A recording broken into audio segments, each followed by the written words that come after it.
The chapter we've all been waiting for has finally arrived, allowing us to witness Itoshi Rin's play come into full fruition. Shidou Ryusei is also free from his shackles, so you really have to ask, what can BM even do here?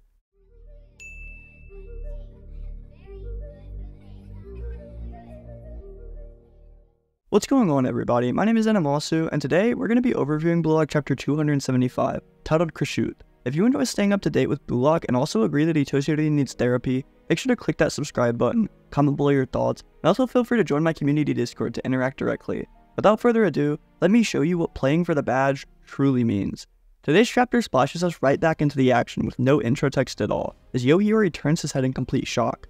With Charles Chevalier shown smiling maniacally too, Kiyora seems to be blown away by the incredible Rabona cross he just put into the box. To make things worse, we then see Zantetsu putting his body on the line to hold Kunigami back, delaying his reaction to Charles' cross and Shidou's run. Of course, this causes our fallen hero to take on a distraught look too, because now, the demon has been freed from his shackles. Shidou Ryusei is then seen running completely unmarked into the goal box, with Itoshi Rin just to his right as the cross continues on. Shidou seems to even imitate Itoshi Rin's bad habit of letting his tongue hang out while he plays, resulting in both of PXG's lead strikers looking batshit crazy at one another.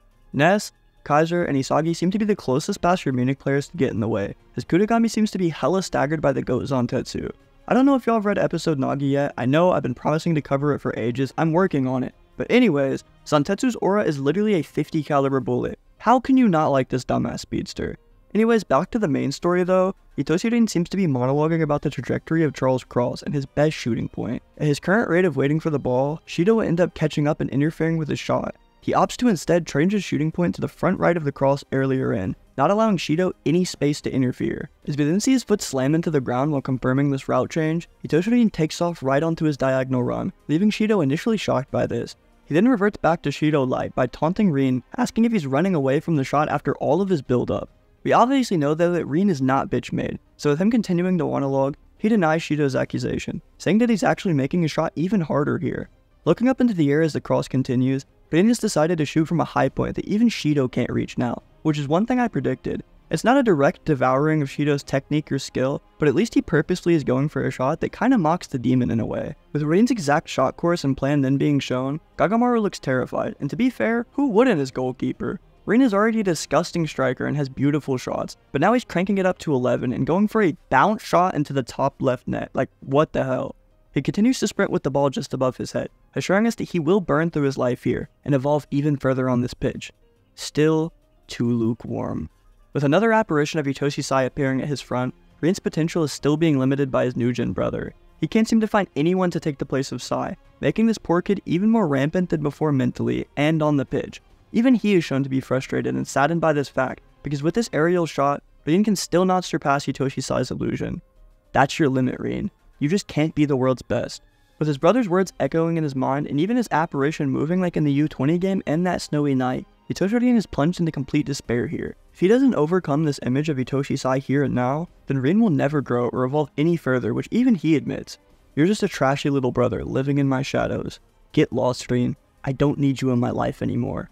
Sai continues to harass Rin as he thinks about how contradictory his current ego is. He wants to be the villain aiming to destroy the hero. However, his ideal player to surpass serves as both the motivator and the limiter for himself, causing a very unstable dynamic to grow and stay consistent.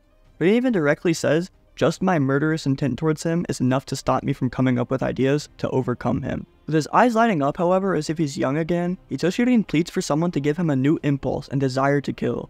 Just as he says this, almost on command, Isagi just so happens to be sprinting directly to his front, bursting through Itoshi Sai's apparition. If you actually look in the bottom right of this panel, it's drawn almost as if Isagi knew Sai's apparition is there and intentionally swiped his hand through it, almost answering Rin's pleas for help. Page 10 only furthers my thoughts on this, because Isagi is shown with a softening expression, showing Rin that he will stake his life on this duel. The two have always had a very interesting dynamic to me, but now things have reached an entirely new height. Isagi wants all that action from Itoshi Rin at his max potential, so putting his life on the line, he will replace Itoshi Sai as the targeted hero. Isagi then finally begins to sprint at Rin, initiating this play, straight up calling his rival a freak who he won't allow to shoot. Even Rin stutters for a second, thinking that his shot course is blocked, but then, the urge to attack wells up inside me. With Rin re-entering his berserker form thanks to Isagi's challenge, we then once again see flashes of the monsters throwing his life on the line to defeat the hero. It's even peddled to Rin and the monster are synonymous in positioning and ideologically, which I found to be a super cool detail from Nomura-san. With Isagi continuing his charge forward, Itoshi Rin wants nothing more than to destroy this hero and die alongside him. At this moment, Rin can only imagine destruction and death with everything else coming second. Victory is absolute, even at the cost of it all. Itoshi Rin then leaps into the air and begins his kick, as all he wants to do in this current moment is let out his impulses, his desire to kill. As the explosion is even shown from the monster self-destructing the hero, Rin says that all he wants to do is let his true self out now. Is that you, Dexter? Was Itoshi Rin the Bay Harbor Butcher all along? No matter though, because Rin then rips off his shot, completely wrapping the ball around Isagi. He even straight up says that Isagi was the key to his awakening here, and says after all, it was because of him. This dialogue means that even in the U20 game and going into the NEL, Rin knew his main motivator, however was still held back developmentally. As page 15 then zooms out to give us a wider view of it all, Itoshi Rin's shot wraps around everyone towards the net, even surprising Ryusei, who leaped up in the air to try to stop it. Isagi and Rin are also colliding mid-air due to their extreme challenges, giving us the chapter name of Crashoot. Apparently it's not Crashout, and that actually is a term referring to a contested shot, so that's my bad. I truly thought it was a mistranslation last week. Anyways, even Gagamaru looks terrified while positioning himself, because this is a perfectly placed top right corner shot beyond an entire crowd of people. With the shot finally approaching the net, Gagamaru is left unable to even flinch, as the shot splashes onto its target, equalizing the game at 2-2. Itoshi Rin's shot was reminiscent of a mid-air free kick, combined with the motions of a scissor kick, and it left both he and Isagi crashing into the floor. Going face first into the pitch, Itoshi Rin seems to have bitten his tongue and or broken his nose from this intense golden goal. What is this? I'm blown away because it feels good. With Isagi just staring in horror, Itoshi Rin begins to wipe away the blood with a hyped expression, seemingly unfazed by the physical damage on himself.